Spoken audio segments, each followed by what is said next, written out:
everybody. Welcome to this episode of Unfolding Truths with djmarkmooers.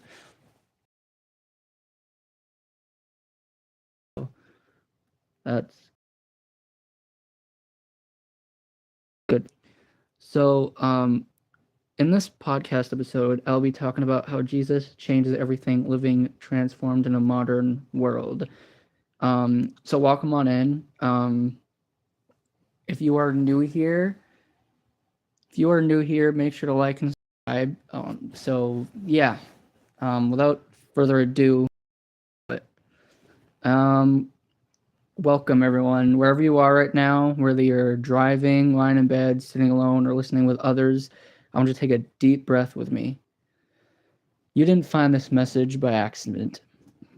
We live in a world that is louder than ever, faster than ever, more connected than ever, and yet so many people are empty, anxious, spiritually exhausted. So today we're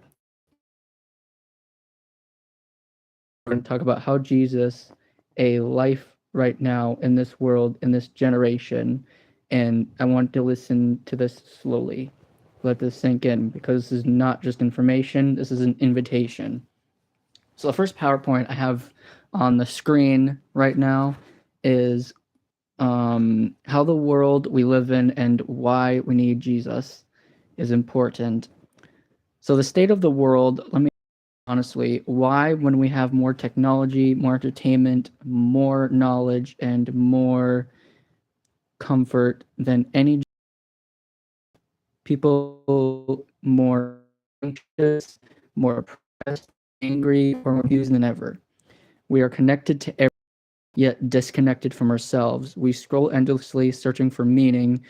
We chase success, hoping it will satisfy us. We numb pain with pleasure, distraction, and noise.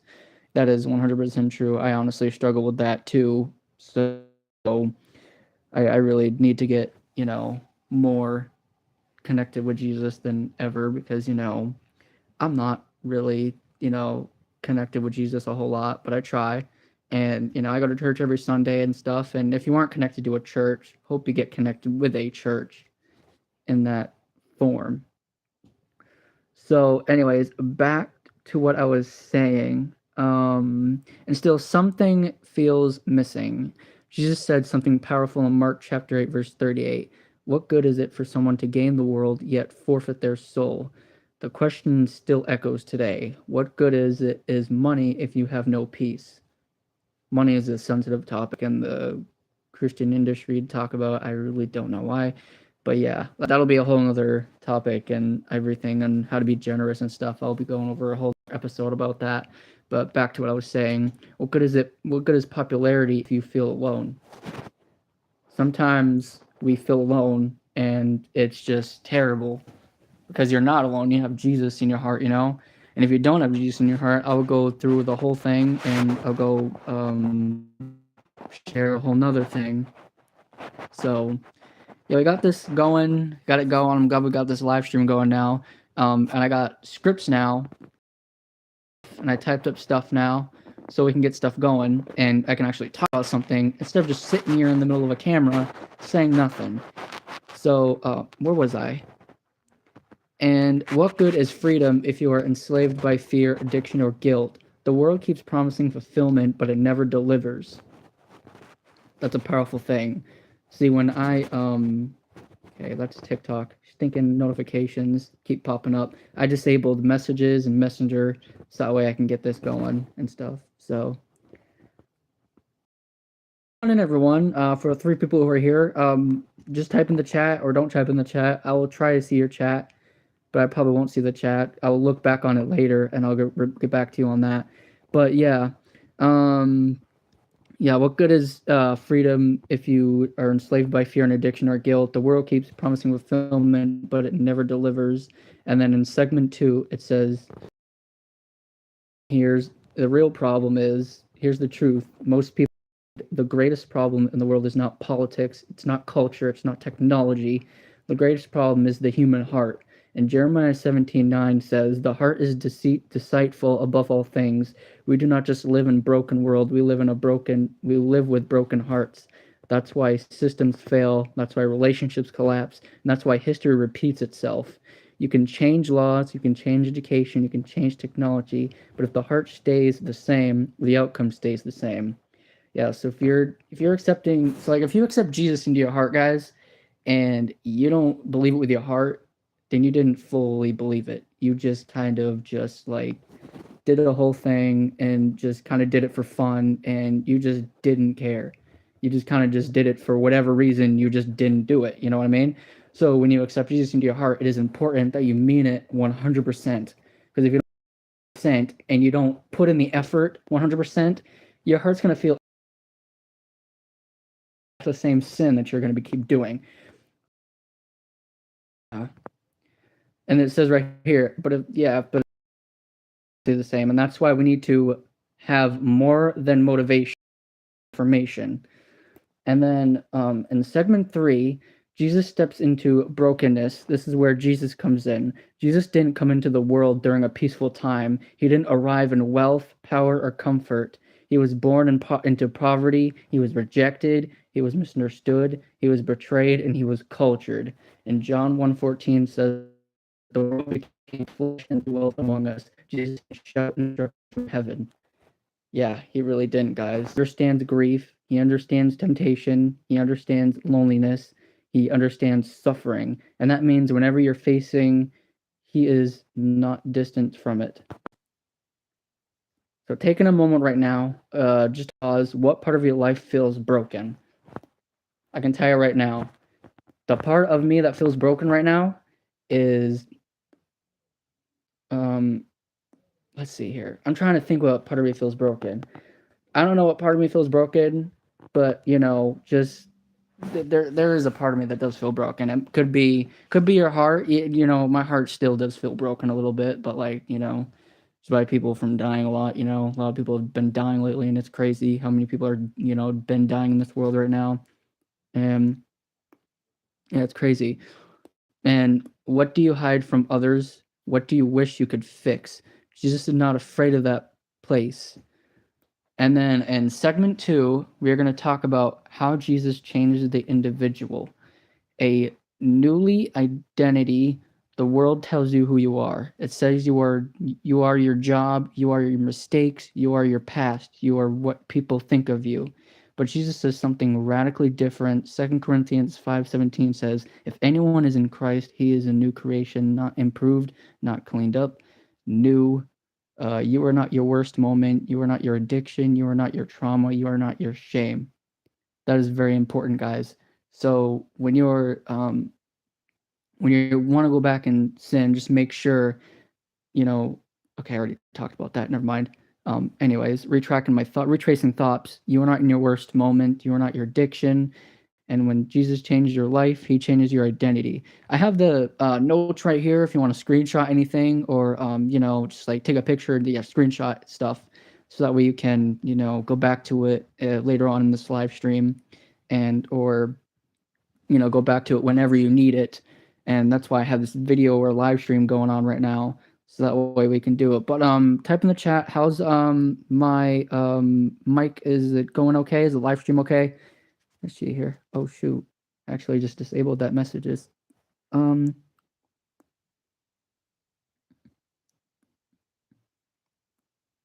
good lord, I cannot see this chat right now. I'm sorry, I cannot look at the chat right now. I'm gonna have to look at the chat later. I don't know why I can't see the chat right now. But yeah, I can't see the chat, which is annoying. Is annoying me. Where was I?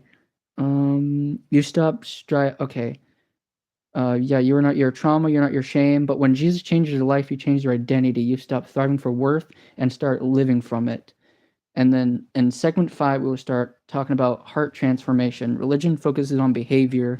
Jesus focuses on the heart. And Ezekiel 36:26 says, "I will give you a new heart and put a new spirit in you."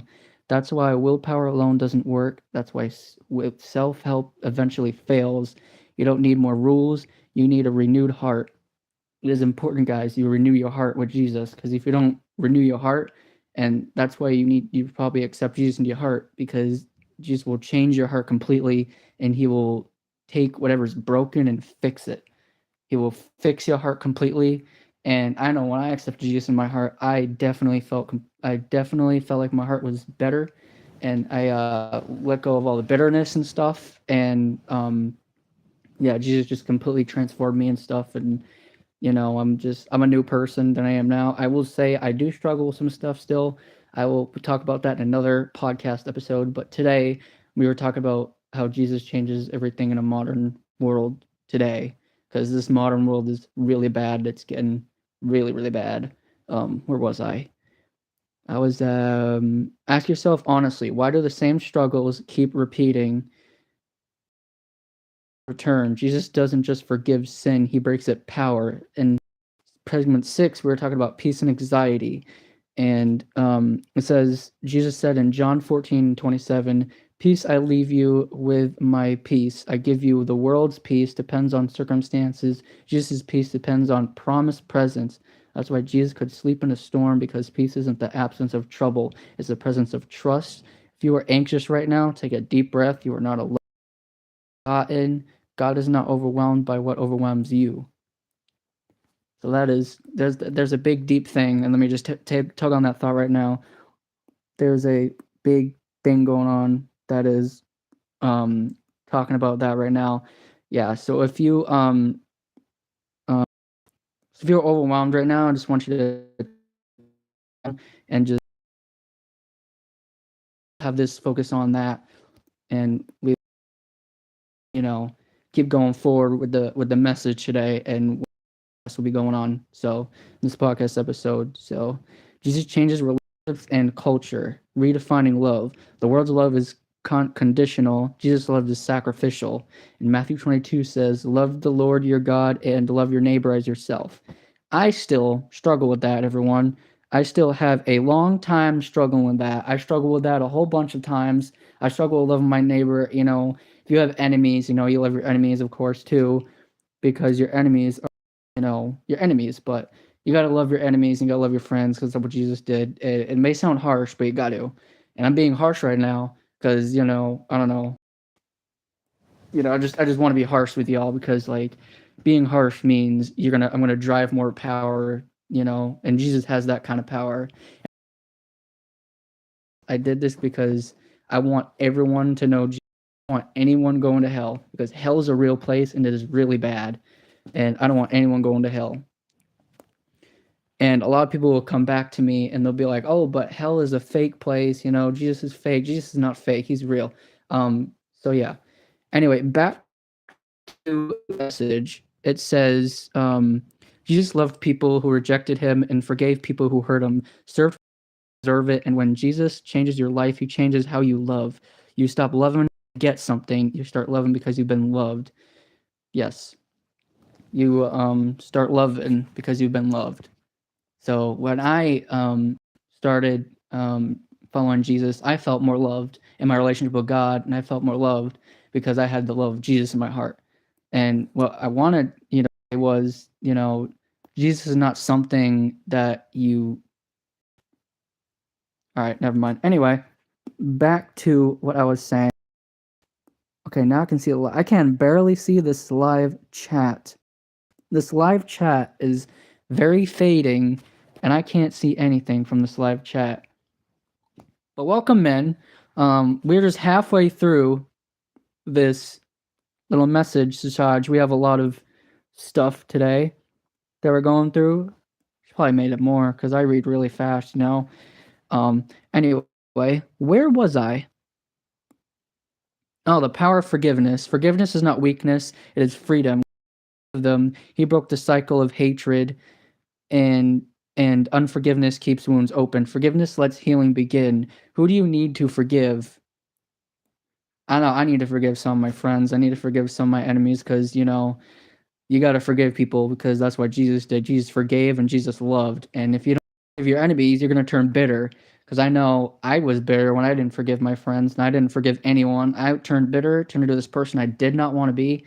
And that's just not a very good thing to feel. If you feel really bad, and it's just that very bad. Yeah. But anyway, says, yeah, forgiveness is not weakness, it is freedom. We just did Father forgive them. Yeah, broken the side with hatred. Okay.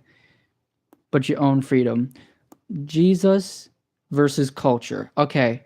Here's the tough thing right here. Jesus does not fit neatly into modern culture. Modern culture these days is very bad. It's not good, and the stuff that they're trying to teach in the schools is terrible. And I'm glad I had some Christian friends in my school, and I'm glad I had Christian friends in my um, community of my state that I live in. So that was just perfect. I really did not know I met Christian friends until 5 minutes ago, to like five times later. I was here, and they were like, "Oh, you want to go to church?" And I said, "Sure." So I went to church and stuff, and went with that. So yeah, but Jesus gives a new life and all that. But anyway, Jesus versus culture. He challenges pride on sin, and he calls for surrender. In Romans 12:2, it says, "Do not conform to the pattern of this world." Jesus doesn't adjust to culture; he transforms it. And then in hour 4, and then segment 10, I think I'm almost done with this thing. I read it a little bit way too fast. Probably could have typed it up more. Probably could have typed this thing up more. But if we do get done early, I will try to expand it and probably put one episode into 2, but probably not, because I just want to put. But yeah, it calls for surrender. 12:2, it says, "Do not conform the pattern of this world." Jesus doesn't adjust to culture; he transformed it. And then in hour 4, we talk about purpose, suffering, and eternal hope. So purpose beyond success. Success asks, "What can I achieve?" Jesus asks, "What can I serve?" And in Ephesians 2:10, what are God's workmanship? You are created for more than survival, more than status, more than comfort. Your life matters. Your story matters. So if you have a story, that's why I'm going to share my testimony in a little bit. My testimony is, actually, I'll share right now. My testimony is, I think I was like 10 or 9 when I gave my life to Jesus. I'm not sure what age I was. Only my dad knows, and he's in this chat because I saw his name in this chat. Hi, Dad. How you doing? Correct me if I'm wrong. Was I 9 or 10 when I gave my? I don't know.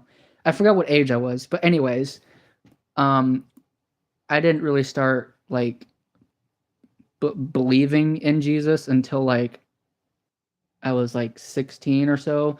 I went to this youth camp thing. It was called Camp Faholo, and it was Camp Faholo, and they're all worshiping and stuff, and they were all doing this thing, and then they came to me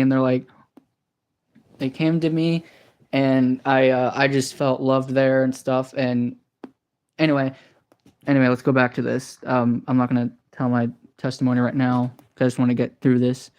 So the segment we are on is suffering with hope. Jesus never promised an easy life. He promised his presence. In this world, you'll have trouble, but take heart. Suffering is not proof God left you. Sometimes it's proof he's shaping you. Yeah, so if you guys, suffering doesn't really all mean that, God's absent. God is there in that moment. It's just God could be shaping you into be a better person when you feel suffering.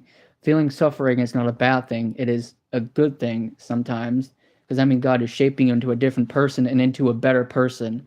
I know I felt suffering sometimes, and I ask God, why am I feeling suffering? And then God tells me, because you're shaping me into a better person, and that's why I feel so much pain.